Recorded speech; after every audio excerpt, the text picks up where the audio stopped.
ওরে হাসরের মাঠ সাজাইয়া বাজান গৌজন হবে ভজন দিয়া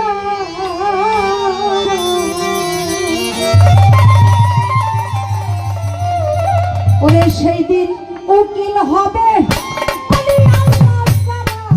মাঠে খাবে নবীর নাইয়ে সর্দি কারা কারা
লাইলা হাইল্লার ধ্বনি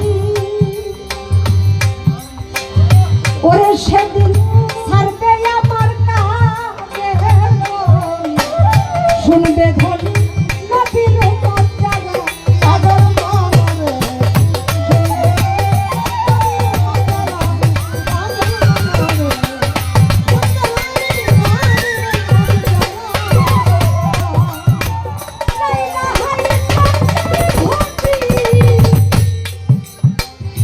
ওরে বাজান শুনবে সেদিন ছাড়বে সেদিন কাদের বনি শুনবে ধ্বনি নবীর মর্যাদা পাগল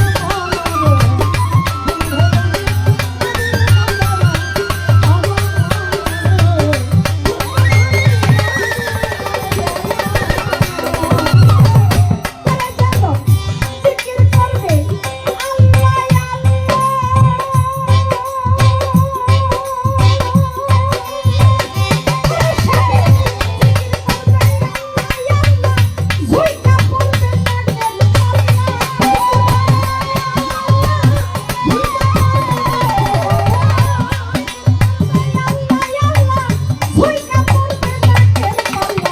মধুর হাসি থাকিতে মন ভরা গোতারে মধুর হাসি থাকিতে মন ভরা মনে নবীর নামে সরবি তারা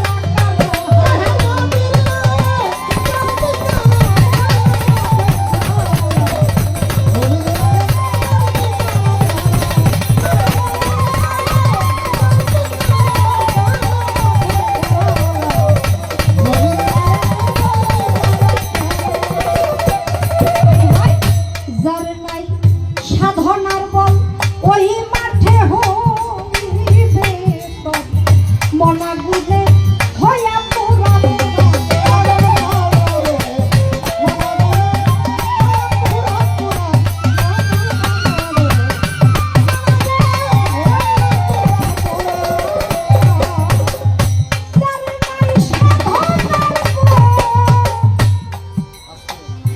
ওরে বাজান ওই মাঠে হইবে মনা গুলে হইয়া পুরা পুরা পাগল মনরে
মহাজনী গানের ছন্দ হয়ে গেল শেষ এইবার আমি কিছু কথা বলিব ধৈর্য ধরে নীরব থাকে পাই ধরে জানাই আছেন যতজনই সবাই আমি সালাম হাসর আর কিয়ামতে আজকে শুরু হইল পাল্লা আপনারা বসে বসে করবেন আল্লাহ আল্লাহ আর মাঝে মধ্যে হাত তুলিয়া করলে একটু দোয়া এই শিউলি দেওয়ানের মনের কথা আজ হবে সবই বলা কথা তো কম বলতে হবে তো কম কথা কইলে কিন্তু এই ক্যাসেটের মতো অপূর্ণই থেকে যাবে অন্তত কিছু বলার অনুমতি দিতে হবে নাকি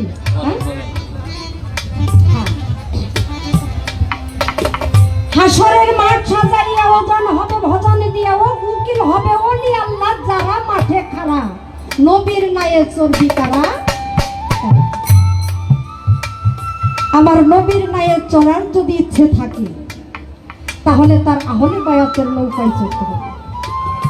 আর এই আহলে বায়াতের যারা কর্ণধর তারা হলো একজন অলি আল্লাহ। অলি আল্লাহ ব্যতীত আমাদের মুক্তির কোন রাস্তা নাই। তাই অলি আল্লাহর শরণাপন্ন হয়ে আহলে বায়াতের নৌকায় চড়ে আমার রাসূলের সাফায়াত আদায় করতে হবে। বাবা দয়া মায়া থাকবে না, তার নাম হবে ওয়াহিদুল কাহার, বিচার হবে দয়া মায়া ছাড়া। আমার আল্লাহর এক নাম রহমানুর রাহিম, তাই না বাজান? বান্দা হাজার অপরাধ করেও যদি আমার রাসূলের দোহাই দিয়া লা ইলাহা কালেমাটা পড়ে একবার মালিকের দরবারে তওবা পাঠ করে আমার আল্লাহ কবুল করে না বাজান। এখান থেকে আমার একটা প্রশ্ন আসে, এই দুনিয়াতেই এমন একটা সময় আসবে, এই দুনিয়াতেই এমন একটা সময় আসবে যখন তওবার দরজা বন্ধ হয়ে যাবে। সেই সময়টা কখন এবং কেন বন্ধ হবে আপনার কাছে আমার একটু জানা দরকার। আল্লাহর এক নাম রহমানুর রহিম। আল্লাহর কাছে বিনয়ের সহিত আমার রাসূলের দোহাই দিয়ে যদি তওবা করে তাহলে আল্লাহ পাক ক্ষমা করে, কিন্তু হাসরের মাঠে হাজার দোহাই দিলেও আর কাজ হবে না। কেননা সেদিন আমার আল্লাহ ওয়াহিদুল কাহার সে পাথরের চাইতে কঠিন হয়ে আমাদের বিচার করবে। ভাইজান, অমুকের মাথায় বাড়ি দিয়া খাইলাম, মনে করলাম কেউ দেখলো না, সে দেখছেনি বাজান? হ্যাঁ, এই দুনিয়ার কাঠগড়ায় গিয়া দাঁড়াইলে হাকিম যেই দিকে সাক্ষী যাবে ওই দিকে রায় দিবে না বাজান? হ্যাঁ, সে যদি নিরপরাধ থাকে বা অপরাধীও থাকে, সাক্ষী যার দিকে যাবে আমার আল্লাহ হাকিম সেই দিকেই রায় দিবে। কিন্তু আমার আল্লাহর কাঠগড়ায় কোনো সাক্ষী চলবে না। সেদিন আপনার আমল নামা, আপনার হাতে পায়ে আমরা যে কর্ম করলাম ওই কর্মই সেদিন সাক্ষী। তাই বাজান, আমরা কোনো কিছু করার আগে যেন একবার চিন্তা করি যে কেউ না দেখলেও তো আমার আল্লাহ দেখছে। কি বাজান? ওই যে মুসা নবী আল্লাহরে যে কয় আহারে কথা কইতো কম কইছে, তো তাই পরে কি করুম গল্প দেখি। মুসা নবী যে আল্লাহরে কয় আল্লাহ তোমার কি বাপ আছে? কয় হ আছে। তোমার কি মা আছে? কয় হ আছে। এরকম যা জিজ্ঞেস করে সবই কয় আছে, ভাই বোন সব তার আছে। কয় তোমার কি দুলা ভাই আছে? কয় হ আমার দুলা ভাই আছে। পুরান কথা আপনারা জানেন। আল্লাহরে জিজ্ঞেস করলো মুসা নবী কিভাবে? খাতুনে জান্নাত মা ফাতেমা, ওই সৃষ্টি জগতে তার গর্ভে ছিলাম।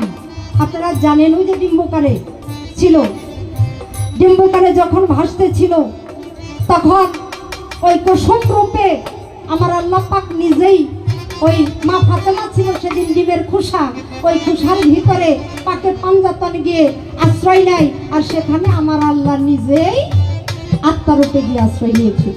সেই সূত্র ধরে আমার মা ফাতেমা হয়ে যায় আমার আল্লাহ নিজেরই মা। তাইলে মাওলা আলী কি আমার মা ফাতেমার জামাই না? তাইলে মার জামাই কি হয়? বাবা হয় না? তা বাবা হয়, তার পোলা হইলো ইমাম হাসান ইমাম হুসাইন, তাইলে কি হয়? হ্যাঁ, ভাই হয় না? আমি তো ছোট ছোট করে কোনো উদাহরণ নাই দিলাম। আর ইমাম হাসান ইমাম হুসাইনের নানাকে আমার হুজুর পাক সাল্লাল্লাহু আলাইহি ওয়াসাল্লাম। তাইলে আমার আল্লাহর নানাও আছে। এখন কয় তোমার দুলাভাই কেমনে আছে? কয় এই জবাবটা আজকে দিন না, এটা কালকে দিন। তা মুসা নবী রাস্তা দিয়ে যায়, দেখে এক কলা চোর, কলা চুরি কইরা নিয়ে রাস্তা দিয়ে যাইতেছে। ওই যে চোরের মন তো পুলিশ পুলিশ না, মুসা নবী দেখে ডাক দিছে, এই দাঁড়াও। দাঁড়াইয়া কাঁপতেছি, মানে ওর তো মনের মধ্যে ভয় যে ও তো অপরাধ করছে। আর মুসা নবী কয়, এই তুমি এই কলা কই থেকে চুরি করে নিয়ে আসলা? চুরে কয়, আমি যে চুরি করছি, এত নিখুঁত ভাবে চুরি করছি আমার তো কেউ দেখেনি। সে তো দেখার প্রশ্নই উঠে না। তাইলে আমি যদি এখন স্বীকার করি তাহলে তো ধরা খেয়ে যাবো। আমি একটা পাটলই, তো পাটলে কি আমি যে কলা চুরি করছি দেখছে কোন শালায়? মুসা মনে মনে কয় হাসাই তো আমি তো দেই নাই। এই করে মুসা চলে গেছে। যে আল্লাহরে জিজ্ঞাসা, আল্লাহ আজকে আমার একটা প্রশ্নের জবাব দেওয়ার কথা। কয় কি জানি? কয় ওই যে আপনার বলে দুলাভাই আছে, কয় রাস্তা দিয়ে আসার সময় কি দেখছো? কয় কলা কলা চুরি করে নিয়ে একজনে যাইতেছে। কয় তুমি কি কইছিলা? কয় আমি জিগাইলাম যাই কই থেকে কলা চুরি করে আনছো। কয় তোমারে কি কইছো? কয় আমারে হ্যাঁ এমন ঝাড়ি একটা মারছে, ঝাড়ি মেরে কয় আমি যে কলা চুরি করছি দেখছে কোন সময়।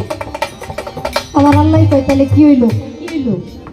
কয় কেউ না দেখলেও আমি আল্লাহ তো দেখছি। কি তাইলে ও যে শালা কইয়া গালিটা দিল, তাহলে ও আমার কি হবে?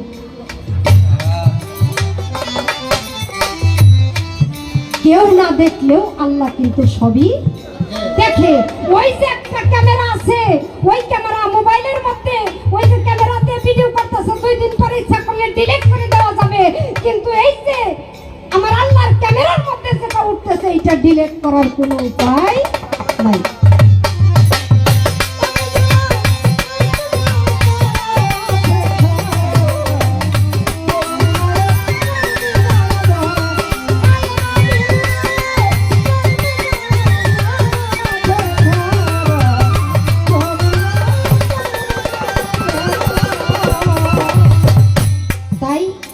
ইমান আর আমল দিয়াই, ইমান আর আমলের উপরেই সেদিন আমাদের বিচার করা হবে। যাই হোক, আপনারা সকলেই অবগত আছেন। আমি এই দিকে আর কথা বাড়াবো না, আস্তে আস্তে বলবো। তবে আমার একটা প্রশ্ন আসছে মনের মধ্যে। এই প্রশ্নটা মোটামুটি হজিগালির মানুষ পাই না, অনেকদিন ধরে লই ঘুরতাছি। তো যেই গায়ের বাছুর নাকি, তো ওই গাই ছাড়া বাছুরের কান্না তো আর ভালো কেউ বুঝবো না, নাকি বাজান? হ্যাঁ, যার সন্তান তার একমাত্র মাই না জানে সন্তানের দরদ, না বাজান? অন্য কেউ জানে? তো যার সন্তান সেই বুঝে। অতএব আমি একটু অন্য মানুষের যদি জিগাই হয়তো রাগ হয়ে যাইতে পারে, কিন্তু এইখানে জিগাইলে আমার কোনো ভয় ডর নেই। তাই নির্ভয়ে আমি একটা কথা জিগাইতে চাই। কথাটা হইল, আল্লাহ এই পৃথিবী মানুষ সৃষ্টি করার পূর্বে বহু জাতি সৃষ্টি করেছে, আবার ধ্বংসও করে দিছে। আপনারা জানেন, আমি এটা বিস্তারিত বলবো না। অবশেষে ওই একটা গান আছে না, এই ওরে মানুষ সবার নাইছে আল্লাহ প্রেমের কারণে, মানুষ সবার নাইছে আল্লাহ প্রেমের কারণে, প্রেমের গুলি দাম ধরে মুর্শিদের বাগানে, প্রেমের গুলি দাম ধরে মুর্শিদের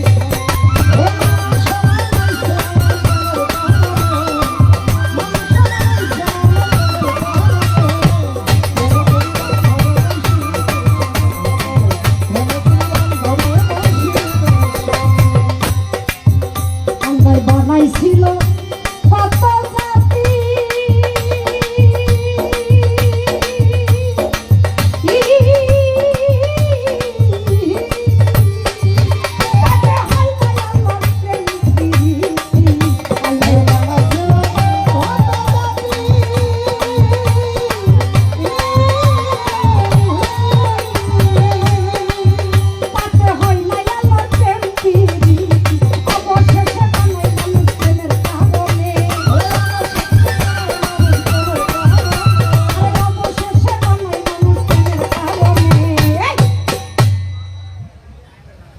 আল্লাহ কত জাতি বানাইলো, ধ্বংস করে দিল। অবশেষে এই মানুষ বানাইলো আল্লাহ প্রেমের কারণে। যেহেতু কিয়ামত গাবে, তাই এই কথাটা আমার আসলো। এত মহব্বত করে ভালোবাসার জন্য, প্রেম করার জন্য এই মানুষ সৃষ্টি করলো।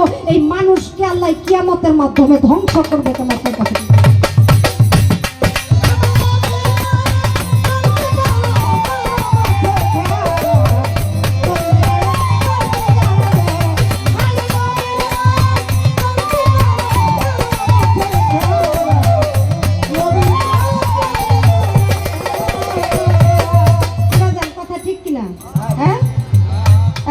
তাজমহল বানাইছে কেন জানি? সম্রাট শাহজাহান তার স্ত্রীরা ভালোবাসছিল, তার মহব্বতে, তার ভালোবাসার নিদর্শন তাজমহল বানাইছে। পৃথিবীতে অন্যতম একটা স্থাপনা, তাই না? যে যারে ভালোবাসে তার জন্য জীবন উৎসর্গ করে দেয়, তাই না? তাইলে এত ভালোবাসার ওই মানুষ জাহান্নাম, এই মানুষকে কেন কিয়ামত করবে, এই মানুষকে কেন ধ্বংস করবে, এর কারণটা কি, এটা আমার একটু জানাবেন।